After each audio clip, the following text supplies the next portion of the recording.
Salut la machine, j'espère que tu es au top. Dans cette vidéo, on va traiter d'un exemple de statique graphique avec du frottement. Allez, c'est parti.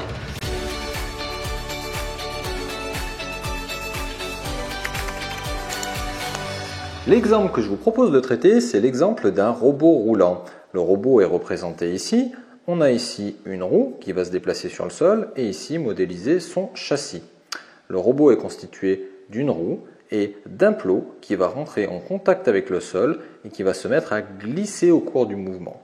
Ce que l'on va faire, on va essayer d'étudier si la roue est capable d'entraîner le châssis dans son mouvement ou si au contraire la roue va se mettre à glisser. Pour ça, on va faire une étude de statique ou plutôt de quasi-statique vu qu'on veut un robot qui se déplace mais qui va se déplacer à vitesse constante. Première chose à faire, le bilan des actions mécaniques. J'ai un contact du sol avec ma roue en A. Ce contact, c'est un contact qui va avoir du frottement et j'aimerais que ce soit du frottement d'adhérence. J'ai comme donnée le facteur de frottement de ma roue avec le sol qui est égal à 1. Ensuite, je vais avoir le poids au centre de gravité qui a une valeur de 40 newtons. Ce que je peux faire, c'est tout de suite le placer. Il va être vertical descendant. J'ai ici une échelle qui m'est donnée. 10 newtons est égal à 1 cm. Je vais donc dessiner mon poids vertical descendant au centre de gravité.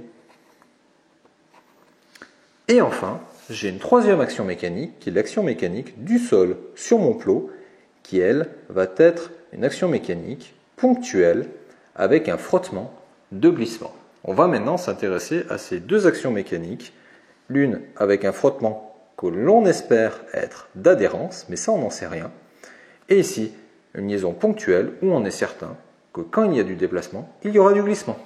La première chose à faire quand j'ai des contacts avec de l'adhérence ou du glissement, ça va être de placer graphiquement mon cône de frottement. Alors je vais le placer, le cône de frottement, il était incliné par rapport à la normale au contact, donc ici je vais tracer les normales au contact, mon pointillé, pour mes deux contacts, et il était incliné d'un demi-angle au sommet que l'on avait noté phi. Cet angle phi était égal à l'arc tangente du facteur de frottement. Ça, c'était une donnée de cours. Eh bien, graphiquement, plutôt qu'aller calculer cet angle phi à l'aide de ma calculatrice et utiliser un rapporteur, je vais pouvoir utiliser mon équerre et ma règle.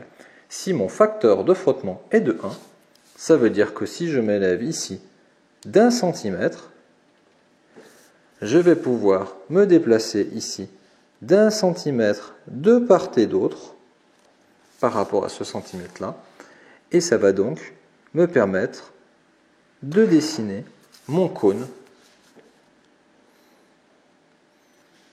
de frottement. Ici, mon facteur de frottement est de 0,3. Ça veut dire que si je m'élève sur la verticale d'1 cm au niveau de ma normale, je marque cette verticale à cet endroit-là, eh bien je vais donc me déplacer à l'horizontale de part et d'autre de 0,3 mm.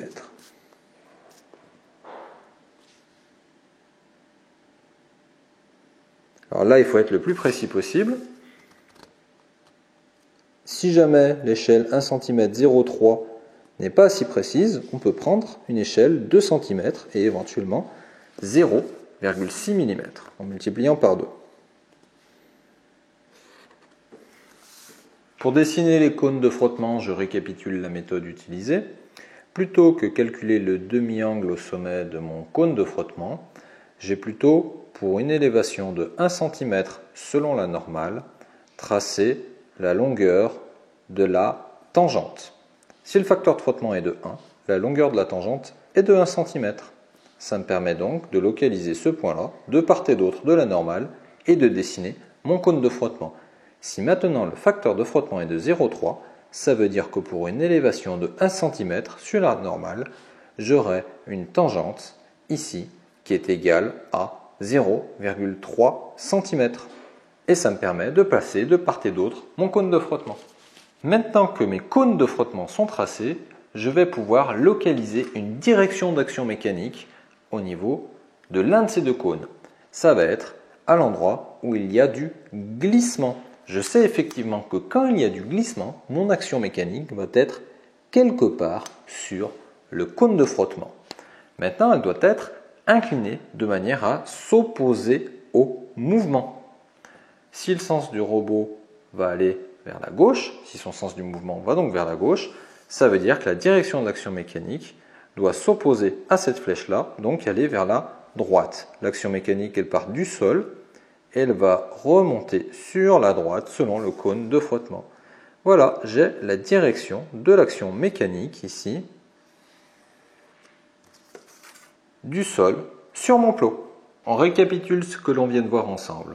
On avait un problème qui était soumis à 3 actions mécaniques, en A, en B et en G.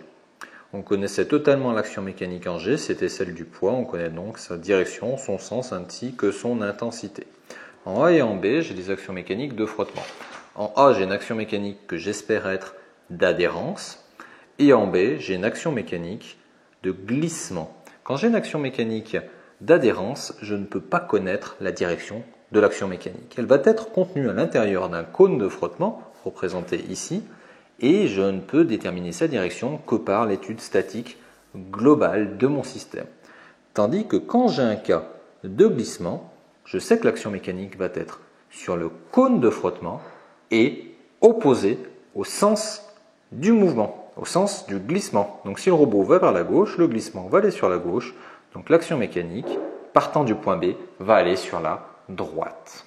Comme je connais la direction de l'action mécanique quand j'ai du glissement ainsi qu'une autre direction de l'action mécanique, je peux donc trouver leur point d'intersection et grâce à ce point d'intersection, je vais pouvoir déterminer la direction de l'action mécanique là où il y a de l'adhérence. Elle va passer par ce point d'intersection ainsi que le point d'application d'effort ici en A. Je trouve cette direction de manière complètement indépendante de mon cône de frottement et à la fin, je vais pouvoir vérifier si cette action passe bien à l'intérieur de ce cône de frottement. Si elle passe à l'intérieur du cône de frottement, ça veut donc dire que l'on respecte un critère d'adhérence. Si elle passe à l'extérieur du cône de frottement, ça veut donc dire qu'il risque d'y avoir du glissement. Voilà, cette vidéo est terminée. J'espère qu'elle aura permis d'avoir des connaissances au niveau des tracés graphiques sur tout ce qui va être frottement un peu plus approfondies.